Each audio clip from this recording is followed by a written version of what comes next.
श्री शिवाय नमस्तुभ्यम। दोस्तों, गणेश जी का सबसे बड़ा त्योहार जिसे हम लोग गणेश चतुर्थी के नाम से जानते हैं वो इस साल 19 सितंबर को आ रहा है। पूज्य गुरु जी कहते हैं कि विघ्नहर्ता हमारे जीवन से सारे विघ्नों को समाप्त करें, विघ्नहर्ता हमारे जीवन की सारी समस्याओं को समाप्त करें, हमें धन धान्य की प्राप्ति कराएं, सुख समृद्धि की प्राप्ति कराएं, हमारे बिजनेस को, हमारे व्यापार को अच्छे से बढ़ाएं। और अगर हमारी नौकरी में किसी भी प्रकार की समस्या आ रही है तो उन सभी समस्याओं को समाप्त करके हमें सुख समृद्धि और वैभवशाली जीवन की प्राप्ति करवाएं। अगर आप ऐसा चाहते हैं तो पूज्य गुरु जी ने कहा कि आपको कुछ शमी पत्र से शिवलिंग के सामने एक ऐसा उपाय करना है जिससे भगवान गणेश के साथ साथ हमें महादेव की कृपा प्राप्त होती है तथा माता लक्ष्मी की कृपा भी हमें अतिशीघ्र प्राप्त हो जाती है। तो चलिए जानते हैं इस विशेष उपाय के बारे में, लेकिन उससे पहले एक प्रार्थना। अगर आप चैनल पर नए हैं तो कृपया चैनल को सब्सक्राइब अवश्य कर लें। देखिए, पूज्य गुरु जी ने अपनी कथा में बताया कि गणेश चतुर्थी से लेकर गणेश विसर्जन तक के जितने भी दिन होते हैं, इन दिनों में भगवान गणेश स्वयं इस पृथ्वी लोक में विराजमान होकर हमारे सारे विघ्नों को, हमारी सारी समस्याओं को समाप्त करते हैं। अगर इस गणेश चतुर्थी की विशेष तिथि में हम लोग ये उपाय करते हैं तो विघ्नकर्ता यानी भगवान गणेश हमारे सारे संकटों को समाप्त करके हमें धन धान्य की प्राप्ति करवाते हैं और हमारी किसी भी प्रकार की मनोकामना को बहुत ही आसानी से परिपूर्ण करते हैं। देखिए, इस वीडियो में हम लोग पूज्य गुरु जी द्वारा बताए गए 2-3 विशेष उपायों के बारे में बात करेंगे। इनमें से जो भी उपाय आपके लिए हो, जो उपाय आप कर सकते हो, वो उपाय आप जरूर करिएगा। चलिए बात करते हैं पूज्य गुरु जी द्वारा बताए गए पहले खास उपाय के बारे में।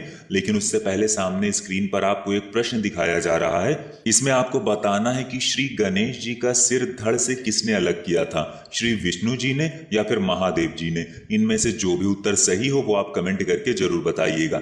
चलिए अब गुरु जी के पहले उपाय की बात करते हैं। इस उपाय के लिए आपको 1 लोटा जल ले लेना है। लोटा आप तांबे का ले लीजिए और जल आप अपने किचन से ले लीजिएगा। आपके किचन में मटका, आरो या बाल्टी जो भी रखा हो वहीं से आपको जल ले लेना है। फिर इसी के साथ आपको ले लेना है 5 गेहूं के दाने। गेहूं के दाने आप 5 ले लीजिएगा, लेकिन गेहूं के ये दाने कहीं से भी टूटे हुए नहीं होने चाहिए, खंडित नहीं होने चाहिए। ये गेहूं के जो भी दाने होंगे वो पूर्ण होने चाहिए। अब ये सिर्फ 2 सामग्री लेकर आपको पहुंच जाना है शिवालय।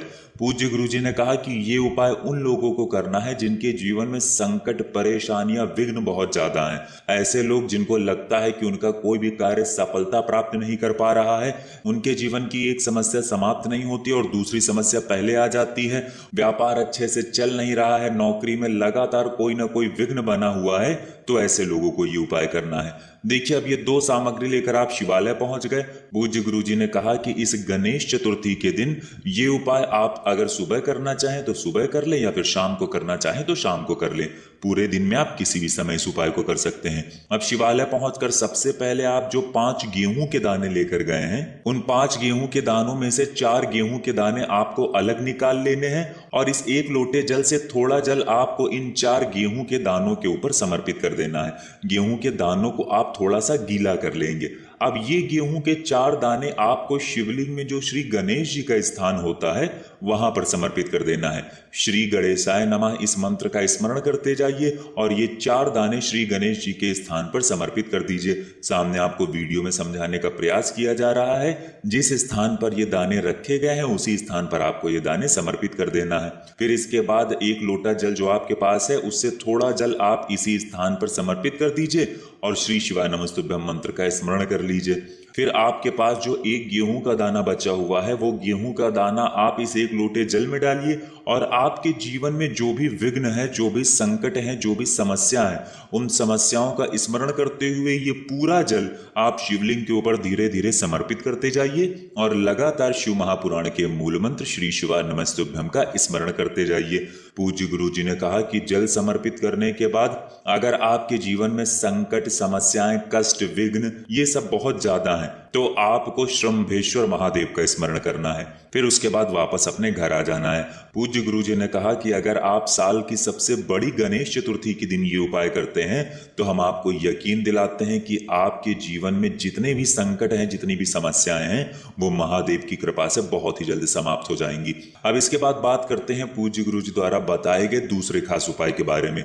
ये उपाय उन लोगों के लिए है जिनकी कोई भी मनोकामना ऐसी है जो परिपूर्ण नहीं हो पा रही है, कई व्रत कर लिए हैं, कई उपाय कर लिए हैं, लेकिन परिपूर्ण नहीं हो पा रही है, तो पूज्य गुरु जी कहते हैं कि साल की सबसे बड़ी गणेश चतुर्थी के दिन आपको ये उपाय जरूर करना चाहिए।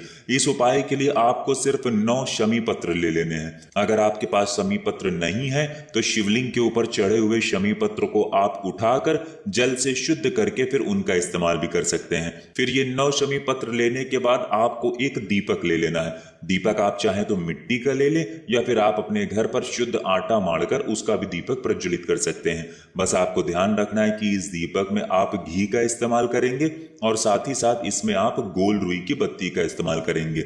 अब सिर्फ ये 2 सामग्री लेकर आपको पहुंच जाना है शिवालय। पूज्य गुरु जी कहते हैं कि ये उपाय भी अगर आप चाहें तो सुबह कर ले या फिर शाम को, अगर आपके पास टाइम है तो शाम को कर लीजिए।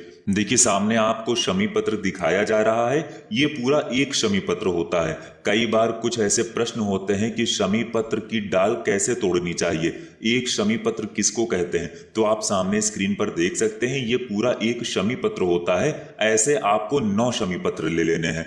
अब इन 9 शमी पत्र में से 5 शमी पत्र आपको श्री गणेश जी वाले स्थान पर समर्पित कर देना है। महादेव के शिवलिंग में जो श्री गणेश जी का स्थान होता है, दाहिनी साइड जो श्री गणेश जी का स्थान होता है, वहां पर आपको 5 शमी पत्र समर्पित कर देने हैं और कम से कम 11 बार ओम गम गणपति नमः इस मंत्र का स्मरण कर लेना है। सामने आपको वीडियो में समझाने का प्रयास किया जा रहा है जैसे शमी पत्र समर्पित किए गए हैं और जिस स्थान पर समर्पित किए गए हैं ठीक इसी स्थान पर आपको शमी पत्र समर्पित कर देना है। फिर इसके बाद आपके पास 4 शमी पत्र बचे।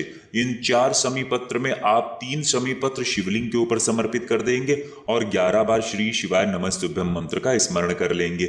इसके बाद अब आपके पास 1 शमी पत्र बचा। ये 1 शमी पत्र आपको शिवालय की चौखट में रखना है। देखिए जब आप मंदिर में अंदर से बाहर आएंगे, अंदर की पूजा करने के उपरांत जब आप बाहर आएंगे तो शिवालय की जो चौखट होती है उसका बायां साइड यानी लेफ्ट हैंड साइड, आपका जो उल्टा हाथ होगा, आपके उल्टे हाथ की तरफ ही आपको ये शमी पत्र समर्पित करना है। चौखट का जो बायां साइड होता है वहां कहीं पर आप कोने में ये 1 शमी पत्र समर्पित कर देंगे और ये जो दीपक आप लेकर आए हैं ये दीपक भी आपको यहीं पर प्रज्वलित कर देना है। दीपक रखने के बाद आप मयूर ध्वज का नाम जरूर स्मरण कर लीजिएगा। पूज्य गुरु जी ने कहा कि श्री गणेश जी का एक बहुत ही प्यारा नाम है मयूर ध्वज, और अगर साल में पड़ने वाली सबसे बड़ी गणेश चतुर्थी के दिन हम लोग इस नाम से ये विशेष उपाय करते हैं तो महादेव हमारी किसी भी प्रकार की मनोकामना को बहुत ही जल्द परिपूर्ण करते हैं और साथ ही साथ हमें भगवान गणेश की भी कृपा प्राप्त होती है। देखिए मयूर ध्वज का नाम स्मरण करते हुए आपके जीवन की जो भी विशेष मनोकामना है जिसके लिए आप ये उपाय कर रहे हैं तो उसके लिए प्रार्थना कर लीजिए। पूज्य गुरु जी ने कहा कि आप अपनी मनोकामना का स्मरण कर लीजिए और फिर उसके बाद ये दीपक प्रज्वलित करते हुए मयूर ध्वज का नाम आप एक बार जरूर ले लीजिएगा। पूज्य गुरु जी कहते हैं कि अगर आप इस गणेश चतुर्थी के दिन ये उपाय करते हैं तो हम आपको यकीन दिलाते हैं कि कुछ ही दिनों के अंदर भगवान गणेश की और महादेव की कृपा से आपके जीवन की हर मनोकामना परिपूर्ण हो जाएगी। तो दोस्तों ये थे पूज्य गुरु जी द्वारा बताए गए 2 बहुत ही खास उपाय। अगर आपको जानकारी अच्छी लगी हो तो वीडियो लाइक करिएगा। मिलते हैं फिर एक नए वीडियो के साथ। श्री शिवाय नमस्तुभ्यम।